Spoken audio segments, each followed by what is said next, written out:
So as I mentioned last week, moving out of Romans 11 and into Romans 12, Paul shifts gears, and for 5 chapters now, chapter 12, 13, 14, 15, 16, he describes what a free life looks like. What does freedom on the ground look like? And I mentioned last week that it's counterintuitive for us to think about freedom as the way Paul describes it here, which is self-forgetfulness. That's really the free life. Self-forgetfulness is freedom on the ground. It's counterintuitive for us to believe that, because what we've come to believe is that freedom is achieved, is found when we indulge ourselves, when we spend our lives getting and taking and achieving and accomplishing and all of those things. And if we can do those things, so the promise goes, we can find freedom and fullness of life. But what Paul does in these next 5 chapters, chapter 12 and onward, is he begins to describe what a free life actually looks like. And he has spent from chapters 4 through 11, he's spent time describing what we've been freed from. We've been freed from sin and death and the demand to get it all right and the pressure to make it on our own. And so he's relieved us by removing the burden and showing us that Jesus has done for train wreck sinners like you and me what we could never ever do for ourselves. And he has freely distributed to sinners like us what we could never go out and get for ourselves. So he has spent all of that time telling us what we have been freed from. And now he shifts gears and shows us what we've been freed for. And the free life that Paul describes in this section, as I mentioned, is the life of self-forgetfulness. You see, everything, and this is what he's explained to us in chapters 4 through 11, everything we could ever possibly need and long for, we already possess because of what Jesus has done for us and given to us. So we don't need to fight for attention. We don't need to be on top. We don't need to win. We don't have to be right and get our way in order to be somebody. Because if you remember what Paul, in summary form, what Paul has said in chapters 4 through 11 is, you are not what you do. You are not who you can become. You are not what you can achieve. You are not what other people think of you. You are not your reputation. You are not what you do. You are, your identity is anchored in, locked in what Jesus has done for you.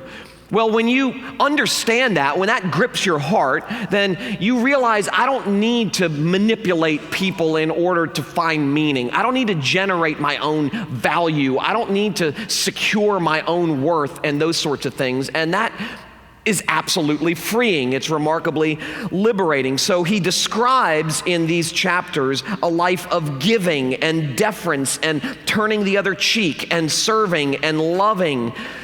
And we looked at some of those verses last week where Paul says, don't exact revenge on anybody. Don't just tolerate your enemies and those who persecute you in a variety of forms. Bless them. Take care of them, serve them. He says some amazingly crazy stuff in those verses, and he continues to build on that here because he wants us to know that a life spent getting and taking is heavy. It's burdensome. I mean, just think about it. I mean, the more you take, the more you seek to get, the heavier life becomes. You begin to accumulate things and you begin to accumulate feelings and burdens and all of that stuff. And so he wants to make the point that a life spent taking and getting and manipulating and extracting and fighting to be on top, and a life spent trying to win and get to the front and all of that stuff, that's a heavy life.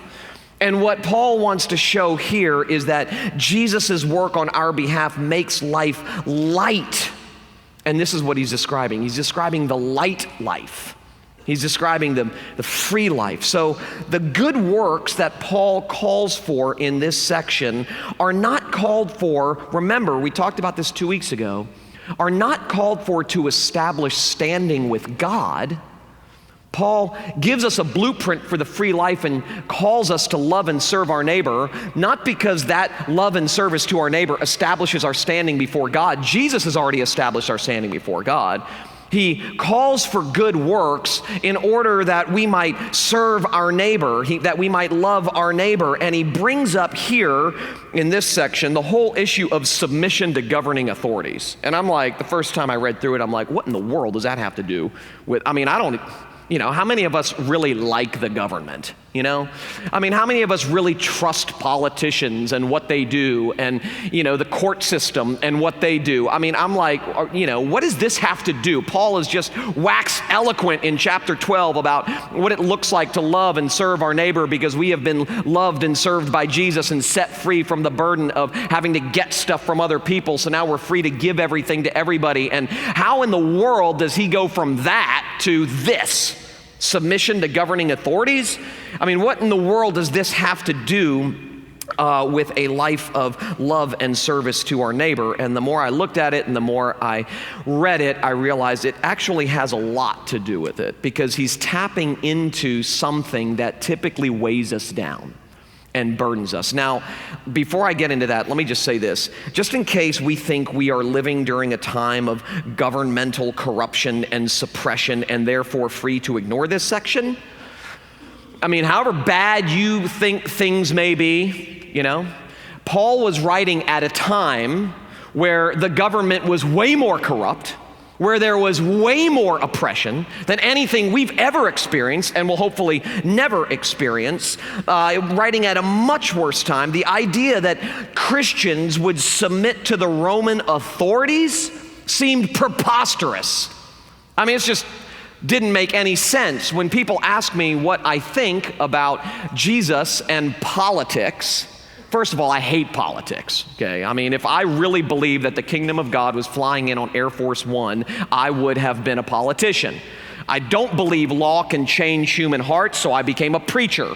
So when people ask me what I think about Jesus and politics, I said, well, as far as I know, according to the Bible that I've read, Jesus has basically only said two things about politics and governing authorities. He says, number one, pay taxes. But the government's corrupt. Render unto Caesar that which is Caesar's, and unto God that which is God's.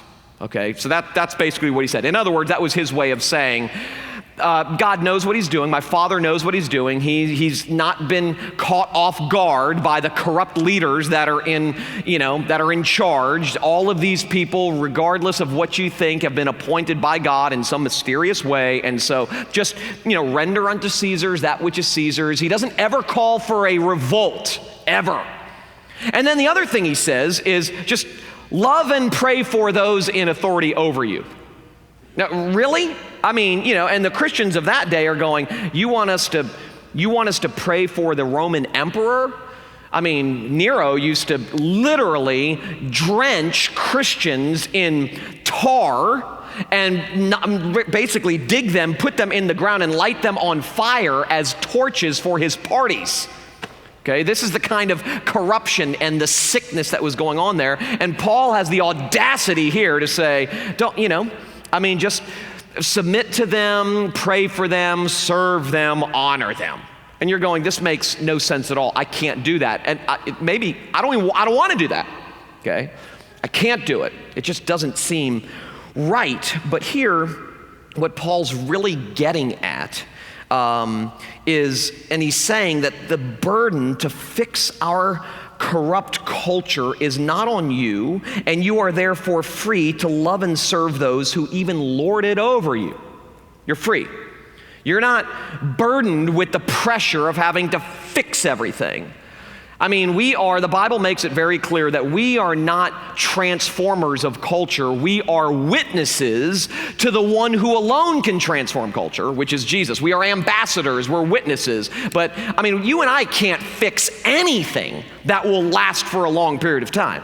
Nothing. We look forward in hope to the time when Jesus comes back and makes all things new and makes all of our sadness become untrue and all of those things. But in the meantime, we're giving people perhaps a snapshot of what will one day be a universal actuality when we love them and when we serve them. But you and I can't fix anything for the long haul. We can't. And human history should prove that to you and prove that to me, that we just don't have the capacity. And yet we try to fix and fix and fix and fix. And as a result of putting the burden on ourselves to fix and to change, we end up living a heavy life. And Paul's saying, the burden's not on you. The burden is not on you to make sure everything is right. You're free, in other words, going back to chapter 12, to bless those who persecute you with love and honor. You're free. That doesn't sound like freedom to me. It doesn't sound freeing. It doesn't sound like a light life to bless those who persecute you. What seems much more freeing to me is to punch those who persecute me. That's what we do. That's what I do. I love that stuff, okay? And that's what seems freeing. If I can, I told a friend the other day, there's one reason I don't have a gun, okay? Only one reason. And that is because if someone breaks into my house, I don't want to shoot them from afar. That would be so unsatisfying. I need to feel my fist hitting their face. That's the way I need to feel, okay? So I don't get a gun because I need the satisfaction of violence, you know? To anyone who would dare break in my house. Well, I mean, that's what seems freeing to me, you know? Now, I know you guys are thinking, he's sick, okay? I know I am. That's why I preach what I preach and believe what I believe. I am sick. I'll tell you this, though. If you do break in my house, I will hit you in the mouth, okay? But anyway, so, I mean, that's what seems freeing to me. You know, that's what seems freeing to me. And yet, Paul says, no, that's actually burdensome. That's the heavy life. What's freeing is being able to bless those who persecute you by loving them and honoring them. That's what's freeing. I mean, think about the freedom that exists when you don't ever feel like you need to get someone back. Doesn't the feeling of needing to get someone back make life heavy? I mean, I've been in that situation before, so have you. You're kind of consumed by it. You know, tit for tat. You got me, I'm gonna get you. And you become consumed by it. It preoccupies you. And you start thinking about what this person has done to you and how it hurts you and ways that you can get them back so that you can hurt them in return. That makes life heavy. It doesn't make life light. Forgiveness makes life light. Bitterness, anger, malice, the thirst to avenge your own self, that's what makes life heavy. It becomes a preoccupation for you. So, I mean, think about the burden that life becomes when you feel the need to fix things. You know, when you feel the need to fix things, when you feel the pressure to correct and change things and people, what happens to you? I'll tell you what happens to me. When I feel the pressure to fix things, when I feel that if this person's gonna change, it's on me to make sure change happens, I'll tell you what happens. I get anxious, I worry, I fret, because what if I don't get it done? What if I work and work and work to change and fix this person and they don't respond to my efforts, to my attempts? I mean, what will happen? What will happen? What will happen to that person? What will happen to me? You get anxious. Your livelihood, your happiness now becomes dependent on your ability to fix that person or your ability to fix that situation. And so you get anxious and you worry and you fret because you feel that if things are ever going to get right, it's on you to make it happen. And what takes place is, instead of loving and serving people and things, you're in fix-it mode all the time. And we're constantly in fix-it mode. We feel the pressure to fix ourselves. We feel the pressure to fix our circumstances. We feel the pressure to fix other people, our children, our spouse, whatever. We feel the pressure to fix culture. We are natural-born do-it-yourselfers. We don't have to be taught to do this stuff. We don't have to be convinced to do this stuff. That's what we do. We are addicted to self-salvation projects, and make no mistake, those things are self-salvation projects. I've told you before that, I've said it over and over and over again, that every attempt to fix someone else is actually a subtle attempt to fix yourself, because what you're actually saying is, I need you to become a certain way if I'm gonna be happy. And so the propensity to change people and things, the propensity to fix people and things is really a problem in terms of our trying to save ourselves, rescue ourselves, find ourselves happiness and that sort of thing. And it not only makes life heavy, but it ruins any chance to enjoy anything or anybody at all. When you're a parent, especially of young kids, you basically have one goal in mind, and that is to raise your kids in such a way that they don't have sex before they're married, they don't do drugs, they don't mix up with the wrong people, they go to a good college, they get a good education, they get a good job, they marry a good person, they have good kids, and they die when they're 125 with lots of money in the bank, okay? That's basically the goal. I don't know if anybody, first of all, I don't want to be that old when I die. If I get to the point where someone has to change my diaper, I'm out, okay? Pull the plug, just pull it. Anyway, it's a little side note. So here, I'm saying it here and now. If I get to that point and you are the last person alive, tell the doctor, pull the plug, okay? I don't want it. But that's basically the goal. No one who has kids hears what I just said and said, I don't want that for them. And so what we do is we govern sort of our parenting around trying to do everything right. And if you grew up in a dysfunctional home, which is all of us, at some level, we do everything we can to avoid the mistakes that we perceive our parents made with us. And so we're going to do it right, especially if you're a young parent like I was. You're remarkably idealistic. You're going to get it right. You're going to do it right. You're going to do everything that needs to be done to ensure that your children turn out right. And what ends up happening, at least it happened to me, and it's probably happened to you too if you have kids, when you live in fix-it mode with your kids, you just simply don't enjoy them. They're your projects. You don't enjoy them. It's even hard to really, really love them unconditionally because you've put so many barriers in the form of standards and expectations between you and them and the intimacy that could otherwise be there that you don't even really enjoy it. I actually started enjoying my kids much more when I stopped trying to fix them. Literally. Now, it's not that we don't correct and discipline when necessary, but there's a big difference between disciplining in love and trying to fix them. And they know the difference. The people around you know the difference. When you, with a close friend or a family member, within the context of a loving relationship, offer a word of correction or offer a word of counsel or advice or something like that, the person can tell the difference regarding whether or not you are loving them or simply trying to fix them.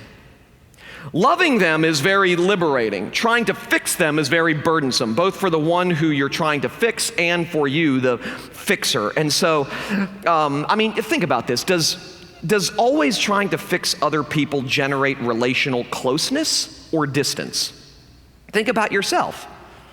Do you like hanging out with people that are constantly trying to fix you? Do you enjoy the company of people who are constantly trying to change you? Who are constantly sort of pointing out ways, and they do it under the super spiritual heading of, well, we're just speaking the truth in love, brother, There's nothing worse than someone who calls you brother and someone who adds to that, well, I'm just speaking the truth in love. Has anyone who's ever said, I'm just going to speak the truth in love for you, ever made you feel like you're really loved? Okay, now possibly that's happened to you because you've been in some remarkable way visited by Jesus, but anybody else and everybody else who's ever sat down anywhere and someone looks at you and says, I'm going to speak the truth in love to you, brother or sister, it's like if I'm in a situation like that, I'm already starting to tune out already. And you are too. That's what criticism and all of those things are a form of law. We need to hear that stuff, especially if we're veering to the left or veering to the right. It's not that we don't need to hear that stuff, but the idea that criticism and even constructive criticism, we use all of these fancy, seemingly pietistic phrases to describe what we just simply want to do, which is change you. Okay, constructive criticism, speaking the truth in love, that sort of thing. We just start tuning out. We want to get out because that stuff we know can't ultimately change us. So you think about it, does always trying to fix others generate relational closeness or relational distance? And then ask the further question, which is, does relational distance make life feel heavier or lighter? Does relational intimacy, if things are not going well inside your home, okay, you're not getting along with your spouse, things with your children aren't going right, whatever the case may be, when things in your home are not going well, does that make life feel lighter? Does relational distance inside your home make life feel lighter? Or does it make it feel heavier? It feels like a thorn in your side that desperately needs to be removed. And so you say, okay, does always trying to fix other people, change other people, does it generate relational closeness or relational distance? And if it generates relational distance, that makes life feel heavier. And so what Paul's saying here is we have this propensity to fix and to change and to make things right on our own. And when we do that, we fail to live into the freedom that he describes here, which is you're actually free to submit to your governing authorities. You're free to pay honor to the one who's owed honor and respect to the one who's owed respect. You're free to do that. You don't need to withhold that stuff and keep it to yourself. You're free to give it away. You're free to bless those who persecute you. You're free to turn the other cheek. You're free to love and serve not just your friends, but your enemies. You're free to do that stuff. Because everything you need in Christ you already possess. You are now free to give away everything you have without needing anything in return. And so what Paul is saying here is you don't have to live in fix-it mode. That's freedom. I mean, that went to the ears of faith. That's so liberating. It's so burden removing. I don't have to live in fix-it mode. You know, men and women live in fix-it mode in different ways. Sometimes the same way, but they live in fix-it mode in different ways. And what Paul's saying here is you don't have to live in fix-it mode. You don't have to live in fix-it mode when it comes to the government. You don't have to live in fix-it mode when it comes to one another. You don't have to live, you don't have to live in fix-it mode. You don't, and therefore when you stop living in fix-it mode, because you trust that Jesus has already done everything you need and has already given you everything you need, life becomes lighter. You're simply free to love and give. And this is true with everything, our relationships, our career, our church, everything. When you don't feel the need to fix and change and make everything right. I mean, you can try that for a while. Every one of us do. You can try that for a while. You can try to fix your kids every time, you can try. Your relationship with your children, your relationship with other people, your relationship with your employees, your relationship with your employer, your relationship with your friends, your neighbors, your family. You can live in fix-it mode to where you feel like this whole thing is riding on me, and if I don't fix this thing, it's doomed. You can live that way, but you won't enjoy those people, and I can promise you they won't enjoy you. And there will be absolutely no hope whatsoever for any kind of light reconciliation at all. Forgiveness frees. It really does free. When you forgive someone, it's like the prison doors are open. And you realize that the one who was locked inside was not the other person who wronged you, but yourself. And so what Paul is saying is, this is the kind of freedom that Jesus paid so dearly to secure for us. And we know that this is at the heart of what he's saying here, because he goes right into the next verses where he just comes straight out and says, love is the fulfillment of the law.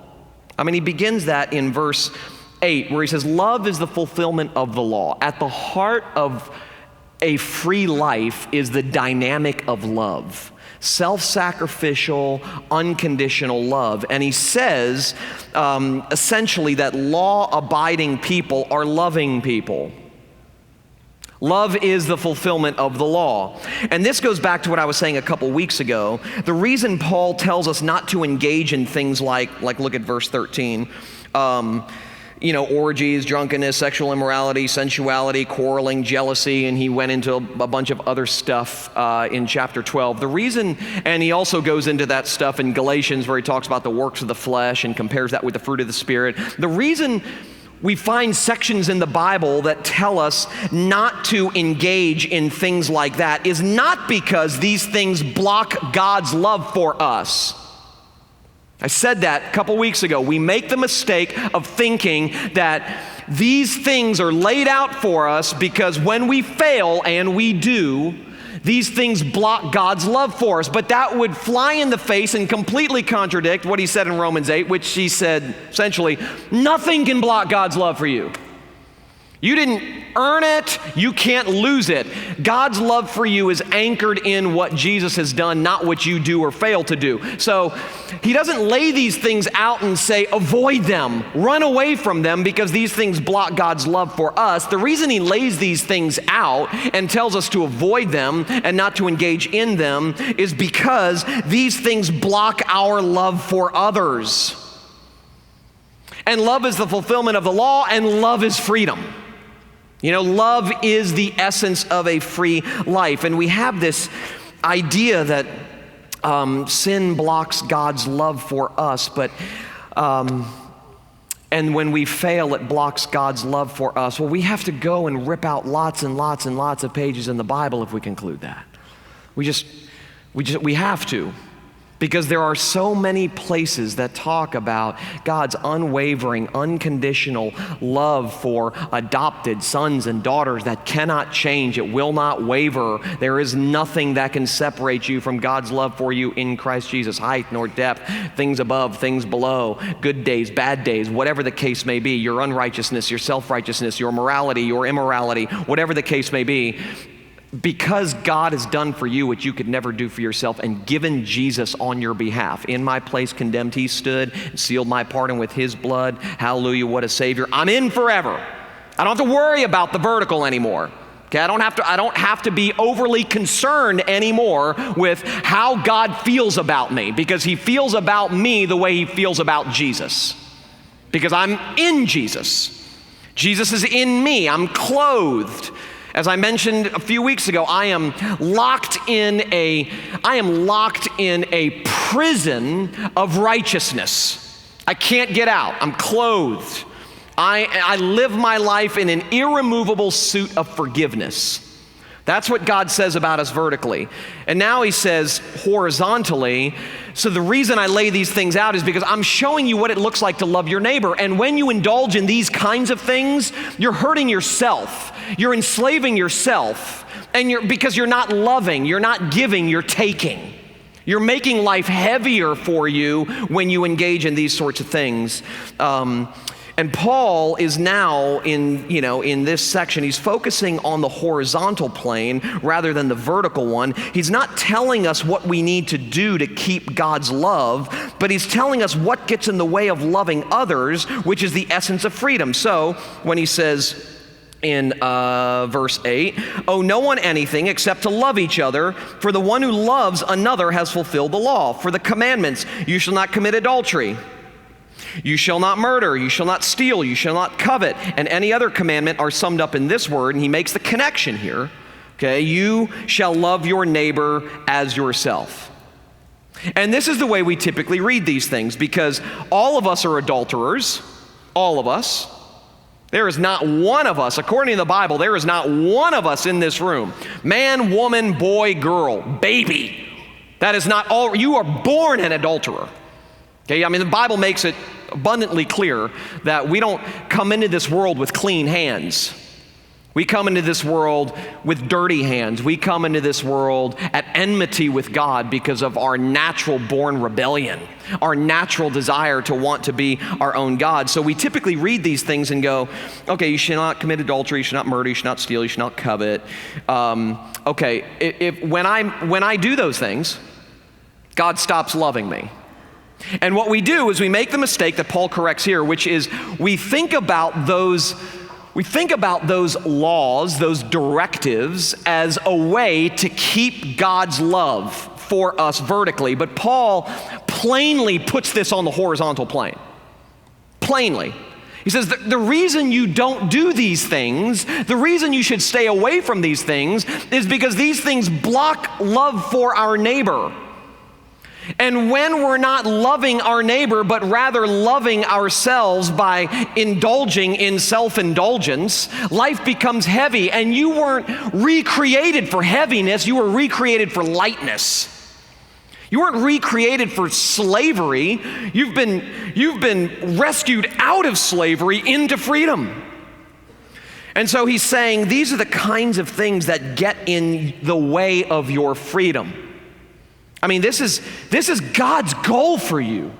It's God's goal for me. Jesus tells us what God's goal is for us in Luke 4 when he says, and it's hanging all over the place on this campus, I've come to set the captives free.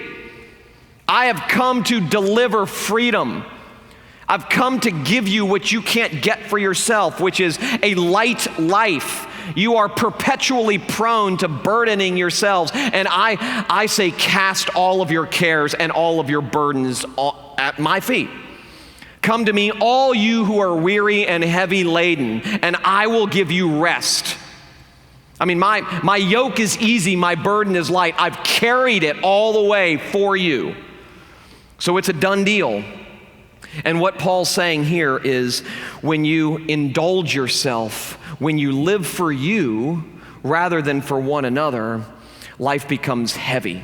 Life becomes burdensome. And so he keeps going and says, you shall love your neighbors yourself. And then in verse 10 sums it up by saying, love does no wrong to a neighbor. Therefore, love is the fulfilling of the law. And so you go, okay, we think about law and love in some pretty distinct and different ways. And what Paul does here is he says, love grants what the law demands. The law demands, and I've said this before, sanctification or the nature of the Christian life can be defined with this sentence, basically. Love God and love neighbor. That's it. Someone wants to ask me or someone wants to ask you, what is sanctification? Every time I look up Tullian on Google, it always brings up the word sanctification, okay, for whatever reason.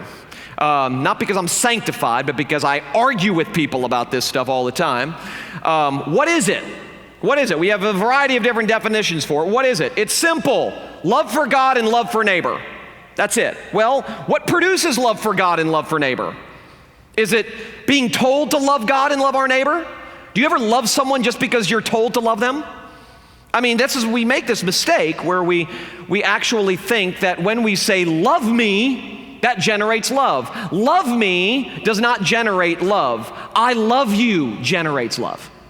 And you know that. You know that in your relationships. If there's someone that you know that is feeling unloved, or if you're feeling unloved and you go to that person and you say, love me, I deserve your love me. Do you get love back from that person? Or does an argument ensue? I do love you. What are you talking about? You love me. Okay, that stuff happens. It's never happened in my house, ever. But that stuff does happen in your homes, okay? That doesn't work. Love me doesn't work. I love you is what generates love. And so we're told that we love him because he first loved us. Love begets love. Love generates love. And what he's saying here is that life after justification does not eliminate good works. It just, as one theologian puts it, it just horizontalizes them. It just says, oh, this is taken care of. So now you're set free because everything you need in Christ you already possess. All the love and acceptance and approval that you long for is already yours. So now you're free to give. You're free to love. You're free to love others as you have been loved. And what Paul makes very clear here, and it corrects a mistake that we often make, the law is not for getting God to love us. So we think that was the mistake. Remember Paul back in Romans 11 made the point that was the mistake that the Israelites way back in the day made. God delivered them the law on Mount Sinai through Moses, and they saw it as a checklist of ways that they could get God to love them. They treated it that way. And what Paul does here is he shows that the law is not for getting God to love us. We better hope it's not, because none of us are law keepers. Even if we do okay on the outside, we're blowing it on the inside. And so the law is not for getting God to love us. It's a blueprint for serving others. It shows us what love for others looks like, which includes things like don't indulge yourself. You'll make your life heavier if you do.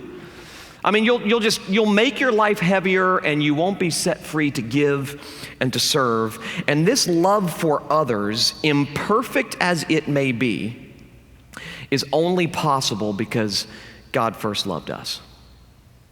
What Paul's saying here is not, okay, so your love, when he says here, okay, when he says in verse 10, love does no wrong to a neighbor, you can misread that and go, so, I mean, I've got to be perfect.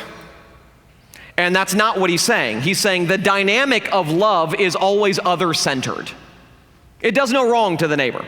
That's the dynamic of love. Now, the love that we possess from God is perfect, but the love that we distribute to others is imperfect because we're imperfect. We're broken. Our horizontal distribution of love will never be infallible. Okay, so it's not like once we get this, we'll be able to love unconditionally without interruption. There'll still be relational tension, there'll still be frustration, there'll still be strain in your marriage and all of those things. But where that stuff exists, it's because there's a lack of love, because love does no wrong to your neighbor. And when we experience those moments, we don't do more and try harder. We throw ourselves back on the unwavering, unconditional, amazing love of God, which recalibrates us, if even for a moment, and enlivens us even for a moment, until we love before we blow it again. And that's the rhythm. It's the rhythm of the Christian life. It's not an escalator of progress. If anything, Christian growth is downward, not upward. We're coming to deeper and deeper terms with our own desperation, our own need. We're coming to deeper and deeper terms with our own weakness, with our own incompetency, and we're coming to deeper and deeper terms with Jesus' strength and competency for us. That's really the rhythm of the Christian life. And so what Paul is saying here is that the good news of the gospel is that Jesus did not wait until we were loving before he loved us. He didn't even wait till we asked him to love us before he loved us. He loved us in our unloveliness. He came to us not when we were good, but when we were bad. He came to us not because we were pretty, but because we were ugly. He came to us not because we were strong, but because we were weak. He came to us not because we were moral and had it all together, but because we were immoral and didn't have anything together. While we were yet sinners, Christ died for us, Paul says. And this love for us, this crazy, counterintuitive, radical, descending one-way love that God gives to us, births love in us, which bleeds love through us to those around us. Okay, I'll say that again. I wrote it down last night like 1 a.m. because I wanted to be poetic and get it right, you know? This love for us births love in us, which bleeds love through us to those around us. It's never perfect. It's always broken love. It's always fallible love. But where love happens And where love does exist, like I said, even for a moment, a day, a season, liberation happens. We smell freedom. We experience it. The people around us experience it. Well, Paul is saying the only way we can imperfectly love those around us is if we know down deep in our heart that we are perfectly loved by God. There is no